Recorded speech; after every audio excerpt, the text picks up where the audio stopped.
Hi everyone. Now, when you look at a critical review in which you, let's say, want to discuss a movie that you have seen or a book that you have read, and you want to explain it in terms of an analysis on the key elements where you use to analyze a movie.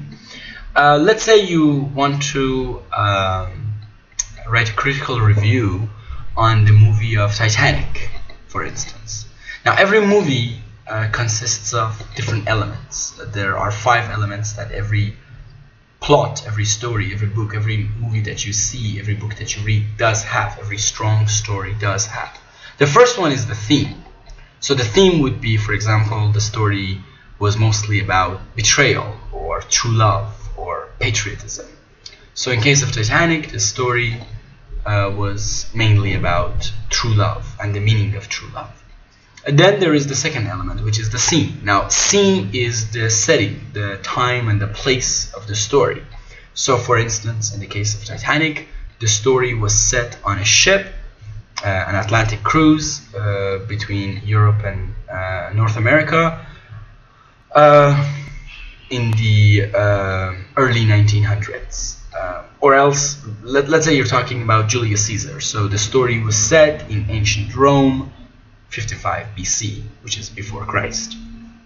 Or let's say it's Macbeth. So the story was set in Scotland, 1100 AD, for instance.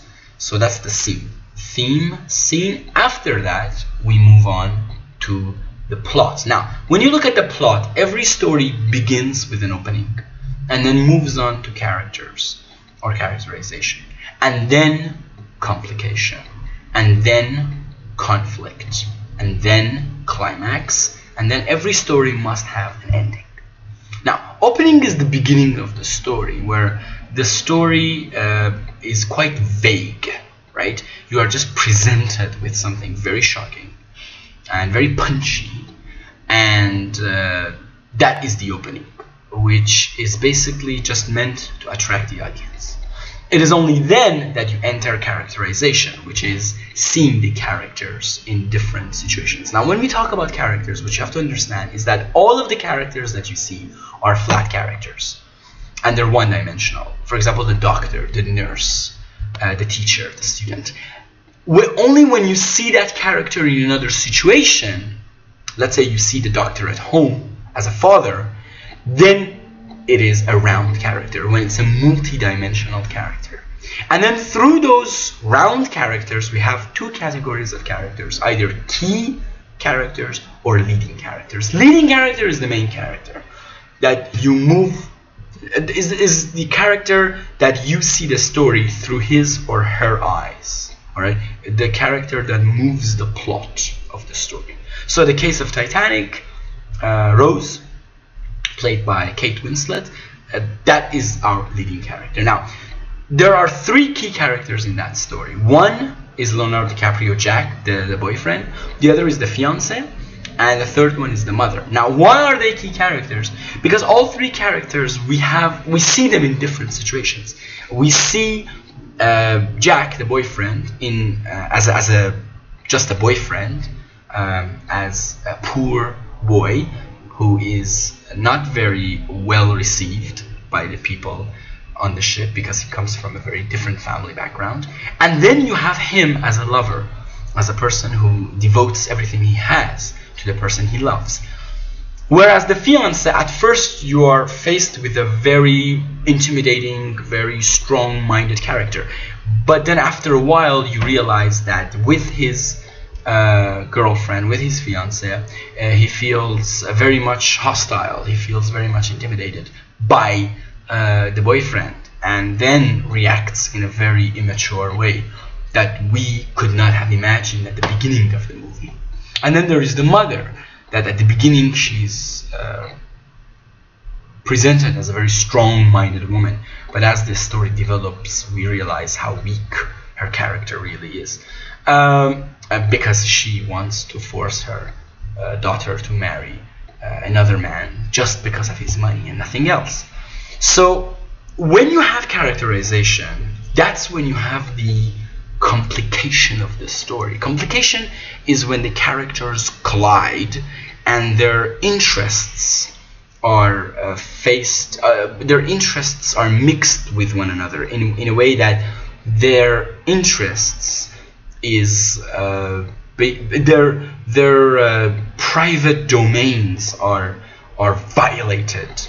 Their privacy is violated by the other character. Complication is when the characters face a problem that is not easily solvable, and in some cases it's actually a blind knot, meaning that you can't really open up and untangle and unwind the problem.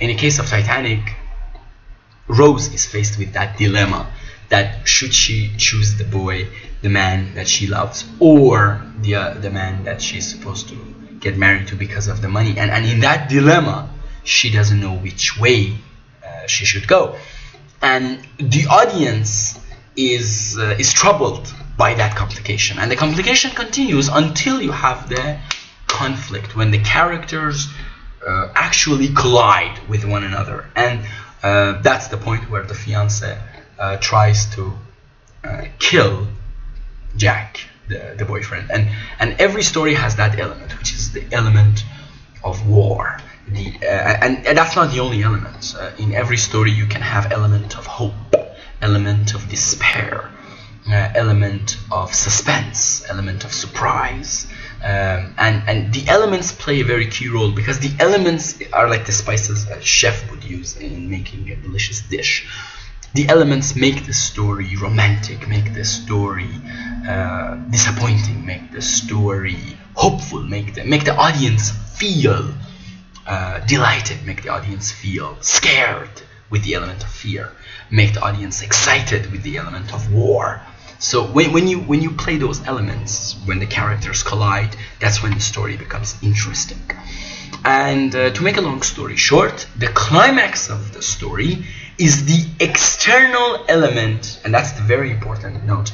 The climax should be an external element that enters the story, something that the audience could have not predicted by any means. It's the element of surprise.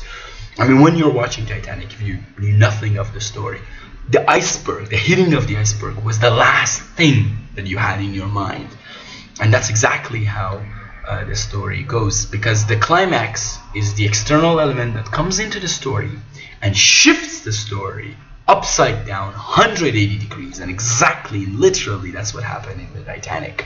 And that's why the story was such a success, because the elements were played very intelligently and very carefully, planned very carefully. So when the ship hits the iceberg, that's the climax of the story. That's when all hell breaks loose, and then the whole story shifted upside down, and the story must finish very quickly. After climax, you cannot drag on the story. If you do this, the story is a drag on. Your plot is crooked. So in Titanic, we didn't have that. After the climax, the story ended, and ended tragically. You can either end your story happily or tragically or mysteriously. In the case of Titanic, the story ended tragically with the death of the fiancé, the death of the lover, the death of Jack. And personally, I really enjoyed watching this movie, and because not only the story was well crafted and well designed, but also because I think the performance of the actors, especially Kate Winslet, I think was very remarkable. Much better than Leonardo DiCaprio. He was just a usual Leonardo, but Kate Winslet's performance was outstanding in many ways. Thank you very much. That's about it.